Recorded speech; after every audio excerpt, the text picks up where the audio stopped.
Indian markets के लिए साल की शुरुआत कुछ खास नहीं हुई है। जनवरी के पहले 20 दिनों में सारे ब्रॉडर इंडाइसेस रेड में है। निफ्टी 50 और निफ्टी मिड कैप 150 लगभग 2% नीचे है। वहीं स्मॉल कैप इंडेक्स में 4% की गिरावट देखी गई है। अगर हम 2025 की बात करें तो इस कैलेंडर ईयर में ज्यादातर मार्केट रेंज बाउंड ही था। लार्ज कैप्स की परफॉर्मेंस फिर भी थोड़ी बेहतर थी क्योंकि उन्होंने 2024 के एंड में आए करेक्शन से रिकवर किया था, लेकिन मिड और स्मॉल कैप स्टॉक्स में मोमेंटम काफी कमजोर था। अब जब मार्केट ने एक साल से ज्यादा कुछ खास रिटर्न्स नहीं दिए हैं, तो क्या अब वैल्यूएशंस अट्रैक्टिव हो गए हैं? चलिए वीडियो में इसी पर बात करते हैं। अगर आप हमारे चैनल को फॉलो करते हो तो आप शायद जानते होंगे कि हम रेगुलरली मार्केट वैल्यूएशन पर वीडियोस बनाते रहते हैं। लास्ट टाइम हमने ये एक्सरसाइज अगस्त 2025 में की थी। उस वक्त मार्केट ने अपने सितंबर 2024 वाले करेक्शन से रिकवर कर लिया था, पर रिकवरी के बाद ऐसा लगा कि मार्केट्स थोड़ा रिलैक्स होना चाहता है क्योंकि उस रिकवरी के बाद कुछ खास मूवमेंट हमें नहीं देखने मिली। अगर आज आप मार्केट्स देखें तो ये लगता है कि मार्केट्स में टाइम करेक्शन हो रहा है। तो ऐसे में आपके मन में कुछ सवाल आ सकते हैं। क्या मार्केट्स अभी भी ओवरवैल्यूड है? क्या कुछ सेगमेंट्स डिस्काउंट पर ट्रेड कर रहे हैं? और आज मार्केट का कौन सा सेगमेंट सबसे बेटर वैल्यूएशंस ऑफर कर रहा है?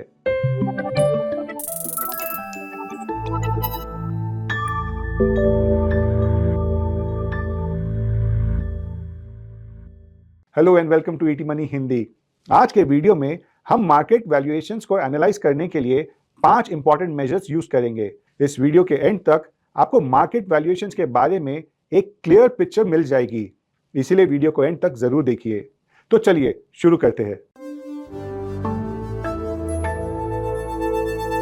सबसे पहले हम देखेंगे प्राइस टू बुक रेशियो। यहां शायद आप पूछेंगे कि हमने प्राइस टू अर्निंग्स या पी रेशियो क्यों नहीं चुना। इसके कुछ रीजंस है। पहला ये कि पी रेशियो अर्निंग्स पर डिपेंड करता है और अर्निंग्स काफी वॉलेटाइल हो सकती है। अच्छी इकोनॉमिक साइकिल में अर्निंग्स बहुत तेजी से बढ़ती है और बुरे टाइम में शार्पली गिर भी सकती है। अब इससे वैल्यूएशन की पिक्चर डिस्टॉर्ट हो सकती है। दूसरा रीजन ये है कि अर्निंग्स पर काफी नॉन ऑपरेटिंग फैक्टर्स का भी इंपैक्ट होता है, इसलिए अर्निंग्स हमेशा बिजनेस ग्रोथ का एक्यूरेट प्रॉक्सी नहीं होती। हमने अपने क्वार्टरली रिजल्ट्स अपडेट वीडियो में कई बार देखा है कि प्रॉफिट्स हायर होते हैं लेकिन ऑपरेटिंग मार्जिन्स स्लिप हो जाते हैं। अब सिंपल वर्ड्स में कहे तो कई केसेस में प्रॉफिट्स की ग्रोथ एक्चुअल बिजनेस परफॉर्मेंस की वजह से नहीं होती। ये ग्रोथ अक्सर दूसरे फैक्टर्स की वजह से होती है, जैसे other income, one time gain, depreciation, interest cost या फिर टैक्स रिलेटेड फैक्टर्स। इसलिए हमने पी रेशियो को उसके क्लासिक फॉर्म में यूज ना करने का फैसला किया है, लेकिन पी रेशियो का एक मॉडिफाइड वर्जन हमने जरूर यूज किया है। इसके बारे में हम इस वीडियो में आगे बात करेंगे। तो चलिए शुरू करते हैं प्राइस टू बुक रेशियो यानी पीबी रेशियो से। अब पीबी रेशियो को कैलकुलेट करने के लिए स्टॉक प्राइस को उसकी बुक वैल्यू पर शेयर से डिवाइड करते हैं। इसका फॉर्मूला आप स्क्रीन पर देख सकते हैं। इंडेक्स लेवल पर बात करें तो ये कैलकुलेट होता है इंडेक्स के टोटल मार्केट कैप को इंडेक्स के सारे कॉन्स्टिट्यूएंट्स की टोटल बुक वैल्यू से डिवाइड करके। अब चलिए देखते हैं कि अलग अलग मार्केट कैप सेगमेंट्स का करंट पीबी रेशियो उनके हिस्टोरिकल मीडियन के मुकाबले कहां स्टैंड करता है। अगर आप तीनों मार्केट कैप सेगमेंट्स के प्रीमियम को उसके मीडियम से कंपेयर करें तो आप देखेंगे कि तीनों मार्केट कैप सेगमेंट्स अभी भी बहुत एक्सपेंसिव दिख रहे हैं। यहां हमने BSE 150 मिड कैप का डेटा यूज किया है और इसके वैल्यूएशंस सबसे ज्यादा ओवरहीटेड नजर आते हैं। अलग अलग समय पर मिड कैप का प्रीमियम उसके मीडियम से लगभग 26% से लेकर 78% के बीच रहा है। जुलाई 2025 में भी मिड कैप चीप नहीं थे। उस वक्त भी ये इंडेक्स अपने मीडियम से 27% टू 57% के रेंज में प्रीमियम पर ट्रेड कर रहे थे। स्मॉल कैप के केस में भी ऐसा ही दिखता है। ये इंडेक्स अपने मीडियम से 16 टू 65% प्रीमियम के बीच रहा है। हालांकि जुलाई लेवल्स के मुकाबले प्रीमियम थोड़ा कम है। और फाइनली लार्ज कैप्स की बात करें तो ये अपनी मीडियन से 12% टू 38% के प्रीमियम्स पर ट्रेड कर रहे हैं। अब आप तीनों सेगमेंट्स देखें तो लार्ज कैप अभी भी सबसे कम एक्सपेंसिव नजर आते हैं। अब चलिए इन तीनों सेगमेंट्स की वैल्यूएशंस को डिविडेंड यील्ड के पर्सपेक्टिव से देखते हैं। लेकिन उसके पहले अगर अभी तक आपने ईटी मनी चैनल को सब्सक्राइब नहीं किया है तो इसे जरूर सब्सक्राइब कीजिए ताकि आप आने वाली वीडियोस को मिस ना करें। डिविडेंड यील्ड कैलकुलेट किया जाता है डिविडेंड पर शेयर को स्टॉक प्राइस से डिवाइड करके। एक टेक्निकल बात बताने जा रहा हूं डिविडेंड यील्ड्स के बारे में। इंडेक्स लेवल पर जब हम बात करते हैं तो डिविडेंड यील्ड एक्चुअली इंडेक्स के अंदर मौजूद इंडिविजुअल स्टॉक्स के डिविडेंड यील्ड्स का वेटेड एवरेज होता है। अब यहाँ एक इंपॉर्टेंट पॉइंट समझना जरूरी है। अगर करंट डिविडेंड यील्ड अपने हिस्टोरिकल मीडियन से नीचे है तो इसका मतलब होता है कि मार्केट ओवरवैल्यूड है, क्योंकि प्राइसेस बढ़ने की वजह से dividends as a percentage of the price कम हो जाते हैं। अब फॉर एग्जांपल, अगर आपको 100 रुपए के स्टॉक प्राइस पे 6 रुपए का डिविडेंड मिला तो आपका यील्ड हो गया 6% का। अगर स्टॉक प्राइस बढ़ के 200 रुपए हो जाए और डिविडेंड फिर भी 6 रुपए हो तो आपके रिटर्न्स होते हैं 3%। इसी तरह अगर डिविडेंड यील्ड अपने हिस्टोरिकल मीडियन से ऊपर है तो ये इंडिकेट करता है कि मार्केट अभी भी अंडर वैल्यूड है, क्योंकि प्राइसेस नीचे है। तो चलिए अब इन तीनों बीएसई इंडिसेस के डिविडेंड यील्ड्स को देखते हैं। सबसे पहले बात करते हैं लार्ज कैप्स की, जो कि बीएसई 100 इंडेक्स से रिप्रेजेंट किया गया है। बीएसई 100 का current dividend yield historical median के मुकाबले लगभग 0.8% से 5.6% के डिस्काउंट पर है। मिड कैप पर बात करें, जिसके लिए हमने बीएसई 150 मिड कैप इंडेक्स लिया है, तो करंट डिविडेंड यील्ड का डिस्काउंट लगभग 7.4% से 13.8% के बीच है। इसका सिंपल मतलब यह है कि मिड कैप्स भी डिविडेंड यील्ड के हिसाब से अभी चीप नहीं लग रहे हैं। स्मॉल कैप के साथ भी कुछ ऐसा ही है। बीएसई 250 स्मॉल कैप इंडेक्स में करंट डिविडेंड यील्ड का डिस्काउंट लगभग 12.7% से 26.6% का है। अब ओवरऑल देखा जाए तो डिविडेंड यील्ड के पर्सपेक्टिव से तो स्मॉल कैप्स काफी एक्सपेंसिव लग रहे हैं, large caps relatively reasonably valued है और मिड कैप्स दोनों के बीच में कहीं लाई करते हैं। अब चलिए नेक्स्ट वैल्यूएशन मैट्रिक्स पर बात करते हैं। अब जैसे मैंने थोड़ी देर पहले मेंशन किया था, हम प्राइस टू अर्निंग रेशियो का एक मॉडिफाइड वेरिएंट यूज कर रहे हैं।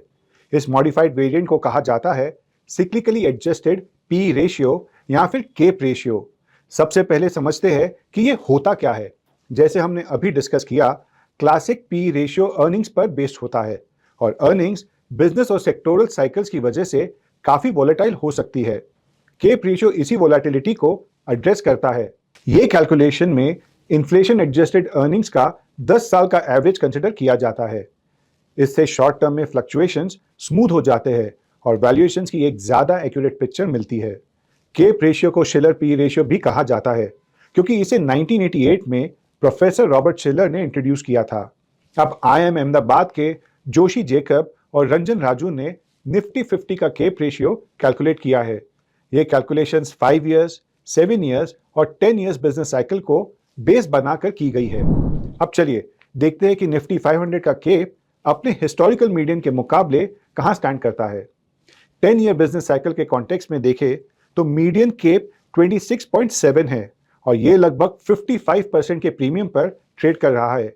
ये क्लियरली एक ओवरवैल्यूड मार्केट का सिग्नल देता है। जुलाई 2025 में ये प्रीमियम करीब 57% के आसपास था। तो ओवरऑल देखा जाए तो इस मेट्रिक पर भी सिचुएशन में कुछ खास बदलाव नहीं आया है। अगर 7 ईयर बिजनेस साइकिल की बात करें तो यहाँ भी केप अपने मीडियन से लगभग 43% प्रीमियम पर है। यहाँ भी जुलाई 2025 के लेवल के मुकाबले ज्यादा कोई बड़ा चेंज नहीं दिखा। अब फाइनली 5 ईयर बिजनेस साइकिल पर आते हैं। यहाँ केप अपने 25.2 के मीडियम के मुकाबले 32.5% के प्रीमियम पर है। जुलाई 2025 में ये प्रीमियम करीब 36% था। 5 ईयर पर्सपेक्टिव से देखें तो यहाँ वैल्यूएशंस थोड़ी सी कूल ऑफ हुई है, लेकिन फिर भी मार्केट एक्सपेंसिव जोन में ही है। तो ओवरऑल निफ्टी 500 अपने मीडियन के मुकाबले ज्यादा एक्सपेंसिव दिख रहा है। अब चलिए नेक्स्ट वैल्यूएशन मैट्रिक्स पर बात करते हैं और वो है market cap to GDP ratio. Market cap to GDP ratio को बफेट इंडिकेटर भी कहा जाता है, क्योंकि वॉरेन बफेट इस वैल्यूएशन मेजर को पर्सनली काफी प्रेफर करते हैं। इस रेशियो को कैलकुलेट किया जाता है कंट्री की सारी लिस्टेड कंपनी के टोटल मार्केट कैप को जीडीपी से डिवाइड करके। अगर सारी लिस्टेड कंपनीज का टोटल मार्केट कैप कंट्री के जीडीपी से ज्यादा है तो मार्केट को ओवरवैल्यूड माना जाता है और अगर कम है तो अंडरवैल्यूड। अब करंट नंबर्स पर नजर डालते हैं। इंडिया में बीएसई पर लिस्टेड सारी कंपनीज का टोटल मार्केट कैप अभी लगभग 472 लाख करोड़ है और इंडिया का जीडीपी अप्रॉक्सीमेटली 345 लाख करोड़ के आसपास है। इसके बेसिस पर current market cap to GDP ratio निकल कर आता है लगभग 137%, यानी लिस्टेड कंपनीज का टोटल मार्केट कैप कंट्री के जीडीपी से काफी ज्यादा है, जो ओवर वैल्यूएशन की तरफ पॉइंट करता है। लेकिन वैल्यूएशन को असेस करते वक्त सिर्फ एब्सोल्यूट नंबर्स देखना काफी नहीं होता। इसीलिए इसे हिस्टोरिकल मीडियन के साथ कंपेयर करना भी जरूरी है। इस मेट्रिक का हिस्टोरिकल मीडियन लगभग 112% के आसपास है। इस हिसाब से देखें, करंट 137% का लेवल अपने मीडियन से प्रीमियम पर ट्रेड कर रहा है। तो चाहे एब्सोल्यूट टर्म्स में देखें या फिर हिस्टोरिकल कंपैरिजन के through, market cap to GDP ratio के पर्सपेक्टिव से मार्केट ओवर वैल्यूड ही लगता है। जुलाई 2025 में भी market cap to GDP ratio लगभग 139% के आसपास था। यानी इस मेट्रिक पर भी ओवरऑल पिक्चर में ज्यादा कोई बदलाव नहीं आया है। अब चलिए लास्ट वैल्यूएशन मैट्रिक्स पर बात करते हैं, और वो है बॉन्ड इक्विटी अर्निंग्स रेशियो, जिसे बियर रेशियो भी कहा जाता है। बियर रेशियो कैलकुलेट करने के लिए बॉन्ड से मिलने वाले यील्ड या एक्सपेक्टेड रिटर्न्स को मार्केट की अर्निंग यील्ड से डिवाइड किया जाता है। अर्निंग्स यील्ड पी रेशियो का इनवर्स होता है। अगर सिंपल वर्ड्स में समझे तो फर्ज कीजिए कि मार्केट एक बॉन्ड होता, तो अर्निंग्स यील्ड आपको बताता कि आप उससे कितना रिटर्न्स एक्सपेक्ट कर सकते हो। इसीलिए बॉन्ड यील्ड को मार्केट के अर्निंग्स यील्ड के साथ कंपेयर करने से हमें यह समझना आसान होगा कि कौन सा ऑप्शन ज्यादा अट्रैक्टिव लग रहा है। थियरी के हिसाब से देखें, अगर बियर रेशियो 1 से ज्यादा है तो इसका मतलब होता है बॉन्ड्स या फिक्स्ड इनकम अभी ज्यादा अट्रैक्टिव है, और अगर बियर रेशियो 1 से कम हो तो इसका मतलब होता है कि स्टॉक्स ज्यादा अट्रैक्टिव है। लेकिन रियल लाइफ में, स्पेशली इंडियन मार्केट्स के केस में, ऐसा बहुत कम होता है। इंडिया में बियर रेशियो रेयरली 1 से नीचे आता है। इसीलिए ज्यादा प्रैक्टिकल अप्रोच ये होता है कि बियर रेशियो को उसके हिस्टोरिकल मीडियन से कंपेयर किया जाए। अगर बियर रेशियो मीडियन से ऊपर है तो मार्केट ओवरवैल्यूड माना जाता है, और अगर मीडियन से नीचे है तो मार्केट अंडरवैल्यूड है। यहाँ मार्केट के प्रॉक्सी के तौर पर हमने BSE 500 को कंसिडर किया है और बॉन्ड यील्ड्स के लिए 10 ईयर G-Sec यील्ड का यूज किया है। 10 ईयर के हिस्टोरिकल मीडियन 1.77 के मुकाबले करंट बियर रेशियो लगभग 1.68 पर है, यानी लगभग 8.5% का डिस्काउंट। इस मेट्रिक के हिसाब से देखें तो मार्केट फिलहाल अपने हिस्टोरिकल वैल्यूएशंस के मुकाबले डिस्काउंट पर ट्रेड कर रहा है। और इसी के साथ चलिए वीडियो के कंक्लूडिंग सेक्शन में पांचों इंडिकेटर्स को समराइज करते हैं, ताकि आपको मार्केट वैल्यूएशन की एक कंप्लीट क्लियर पिक्चर मिल सके। इस वीडियो में हमने मार्केट वैल्यूएशंस को 5 डिफरेंट मैट्रिक्स के थ्रू एनालाइज किया है, जिसमें हमने PB ratio, dividend yield, CAPE ratio, market cap to GDP और बियर रेशियो को देखा। इस पूरी एनालिसिस के समरी अभी आपके स्क्रीन पर है। बियर रेशियो को छोड़कर बाकी ऑलमोस्ट सारे मैट्रिक्स पर मार्केट्स फिलहाल ओवरवैल्यूड ही दिख रहे हैं। अब इसके बाद सवाल आता है कि हम आगे क्या एक्सपेक्ट कर सकते हैं। सच ये है कि मार्केट को प्रेडिक्ट या फोरकास्ट करना पॉसिबल नहीं होता, लेकिन लॉन्ग टर्म में मार्केट्स अक्सर वैल्यूएशन को ही फॉलो करती है। इसलिए हो सकता है मार्केट को आगे बढ़ने के लिए किसी ऐसे ट्रिगर की जरूरत हो जो वैल्यूएशंस को फिर से अट्रैक्टिव बनाए, और वो ट्रिगर हो सकता है इंडियन कॉर्पोरेट अर्निंग्स की ग्रोथ। आने वाले टाइम में कंपनीज अपने थर्ड क्वार्टर के रिजल्ट्स अनाउंस करेंगी। अगर रिजल्ट्स एनकरेजिंग रहे तो मार्केट में पॉजिटिव मोमेंटम देखने को मिल सकता है, और अगर रिजल्ट्स डिसअपॉइंट करते हैं तो मार्केट्स कुछ टाइम के लिए रेंज बाउंड भी रह सकता है। ज्यादातर एक्सपर्ट्स का मानना है कि अर्निंग्स ग्रोथ मिड 2026 से पिकअप हो सकती है, यानी FY27 के सेकेंड क्वार्टर के आसपास। हम ET मनी पर हर क्वार्टर कॉर्पोरेट अर्निंग्स को अपनी वीडियो में कवर करते हैं। अब आगे बढ़ने से पहले एक बात समझना जरूरी है, हिस्टोरिकल वैल्यूएशंस देखना यूजफुल तो होता है, लेकिन मार्केट मूवमेंट्स ज्यादातर फ्यूचर एक्सपेक्टेशंस पर डिपेंड करता है, ना सिर्फ पास्ट वैल्यूएशन मल्टीपल्स पर। इसीलिए इन्वेस्टमेंट डिसीजंस लेते वक्त ग्रोथ एक्सपेक्टेशंस को भी ध्यान में रखना चाहिए। अब आता है सबसे इंपॉर्टेंट सवाल, करंट मार्केट कंडीशंस में आपका इन्वेस्टमेंट अप्रोच क्या होना चाहिए? इसका सबसे सिंपल और इफेक्टिव आंसर है एसेट एलोकेशन। एसेट एलोकेशन में डायनामिक एसेट एलोकेशन आपको हर मार्केट फेज में सर्वाइव करने के लिए मदद कर सकता है। तो बस आज के लिए इतना ही। उम्मीद है कि आपको ये वीडियो यूजफुल लगा होगा। वीडियो को लाइक करें, शेयर करें और कमेंट सेक्शन में अपना फीडबैक जरूर दें, ताकि ये वीडियो और लोगों तक पहुंच सके। हम जल्दी मिलेंगे आपसे एक और इंसाइटफुल वीडियो के साथ। Till then, take care. Investment in securities market are subject to market risks. Read all the related documents carefully before investing.